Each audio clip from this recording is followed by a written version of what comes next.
असते हे लक्षात घ्यायचं. त्यानंतर एक महत्वपूर्ण असणारा सायक्लोनिक झोन आपल्याला हायलाइट होताना दिसतोय. म्हणजेच काय, ते या वर्षातील 4थं आहे. कुठं? बंगालच्या उपसागरातील आणि भारताच्या जलक्षेत्रातील हे कितवं आहे? तर 6व्या क्रमांकाचं असणारं सायक्लोन आहे, हे वादळ आहे.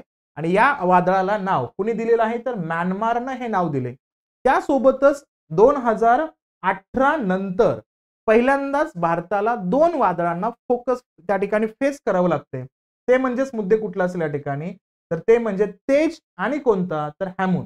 ही दुहेरी चक्रीवादळ तयार होताना दिसत आहेत. तर तो कुठला लक्षात घ्यायचा या ठिकाणी? सायक्लोन मिचांग हा हिट करतोय कोणाला? बे ऑफ बेंगॉलला. आणि हा या वर्षाचा असणार कितवा स्ट्रोम असेल? 4थ्या क्रमांकाचा स्ट्रोम असेल. हे लक्षात घ्यायचं. कुठला? मिचांग हे नाव दिलं कुणी इथं? तर हे म्यानमारनं दिलेलं आहे. आणि याचा उल्लेख केला तर हा असणारा संभाव्य चक्रीवादळ बंगालच्या उपसागरामध्ये येतोय आणि तो सध्या आता हाय अलर्ट वरती आहे. हे लक्षात घ्यायचं. व्हेरी गुड ज्योती, व्हेरी गुड, व्हेरी गुड, छान. एव्हरग्रँडचा उल्लेख याच्यामध्ये येतो. लक्षात घ्यायचा. म्यानमारनं सुचवलेला असणारा हा मिचांग सायक्लोन आता कुठे येणार आहे? या असणाऱ्या बे ऑफ बेंगॉलच्या झोन मध्ये येताना दिसतोय आपल्याला. याचा रेफरन्स चर्चेमध्ये आहे, तो इथं लक्षात ठेवायचा. आणि या वर्षभरामध्ये म्हणजे 2023 मध्ये स्पेसिफिकली कोणकोणते सायक्लोन्स येऊन गेले आणि जे महत्वपूर्ण होते त्याचे नावं लक्षात ठेवा, जे वारंवार चर्चेमध्ये असतात आणि आयोग याच्यावरती फोकस करून प्रश्न विचारतोच, हे लक्षात आणायचं आपल्याला. मग याच्यामध्ये पाहिलं तर पहिला उल्लेख करू आपण, तो म्हणजे कुठला? तर ट्रॉपिकल सायक्लोन तेज बद्दल बघूया आपण. कारण या तेजच्या असणाऱ्या नावाचा उल्लेख केला तर इथं भारतानं नाव दिलं त्याला तेज, पण त्याच वेळेस इराणनं नाव दिलं त्याला हमून. हे नाव लक्षात ठेवायचं. कुठला? या सायक्लोन तेजच्या बाबतीमध्ये असणार संदर्भ. आणि हा कधी? तर 23 ऑक्टोबर 2023 मध्ये हा अरबी द्वीपकल्पाजवळ त्या ठिकाणी पोहोचताना दिसतोय, जिथं पूर्व येमेन आणि पश्चिम ओमानच्या वाळवंटामध्ये जोरदार पाऊस पडण्याची अपेक्षा होती.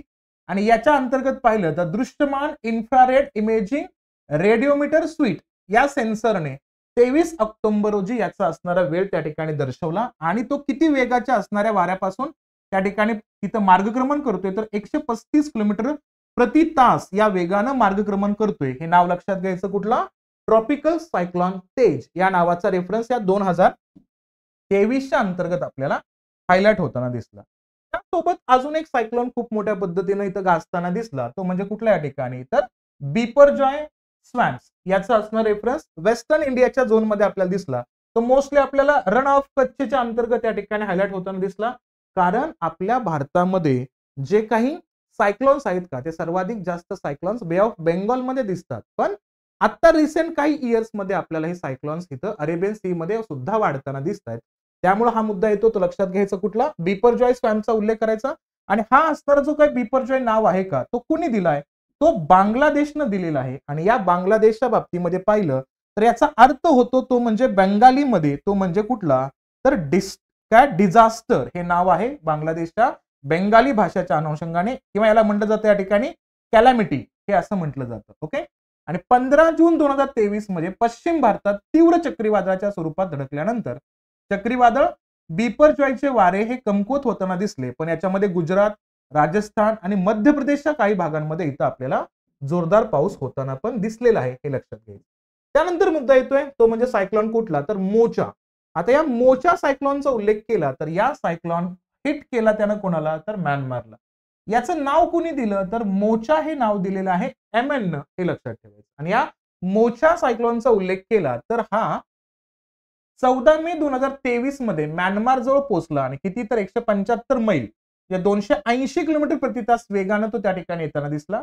आणि तो 5व्या श्रेणीचं वादळ आहे असाही रेफरन्स या ठिकाणी मांडताना दिसत आहेत. आणि नासाच्या असणाऱ्या ॲक्वा उपग्रहावरील मॉडरेट रिझोल्युशन इमेजिंग इथं स्पेक्ट्रो रेडिओमीटर यांनी 14 मे रोजी असणारा हा युनिव्हर्सल वेळेनुसार या चक्रीवादळाची असणारी भूमिका स्पष्ट करण्याचा प्रयत्न केलेला होता.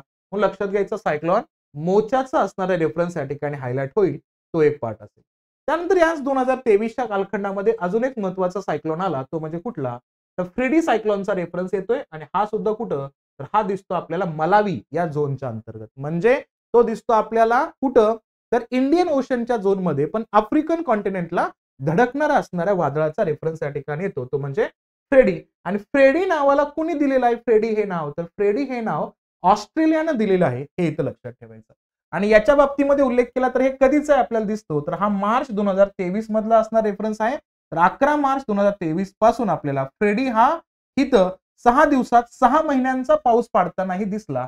त्यामुळे लक्षात घ्यायचं फ्रेडी हा मलावीला धडकण्यापूर्वी तो आग्नेय आफ्रिकेतील असणाऱ्या देशाला गंभीर अन्न सुरक्षेचा प्रश्न जो काही तिथं पडलेला होता त्याच्यामध्येच हा एक्स्ट्रा लोड त्या ठिकाणी क्रिएट करण्याचा प्रयत्न करतोय ते लक्षात घ्यायचं. मग मोझांबिक आणि मालावी यांच्या दरम्यानच्या झोनमध्ये आपल्याला हा डिस्टर्बन्स करताना दिसला हे लक्षात घ्यायचं. त्यानंतर एक लक्षात घ्यायचं तो म्हणजे कुठला तर सायक्लॉन इल्सा हे लक्षात घ्यायचं. आणि या सायक्लॉन इल्साचं नाव कुणी दिलेलं आहे तर हे सुद्धा नाव ऑस्ट्रेलियानं दिलेलं आहे हे लक्षात घ्यायचं. हा कुठं रीच झाला तर वेस्टर्न ऑस्ट्रेलियाच्या झोनमध्ये आपल्याला हिट होताना दिसला. कोणता सायक्लॉन इल्सा या नावाचा उल्लेख करायचा तो कधी तर 13 एप्रिल 2023 मध्ये आपल्याला येताना दिसला.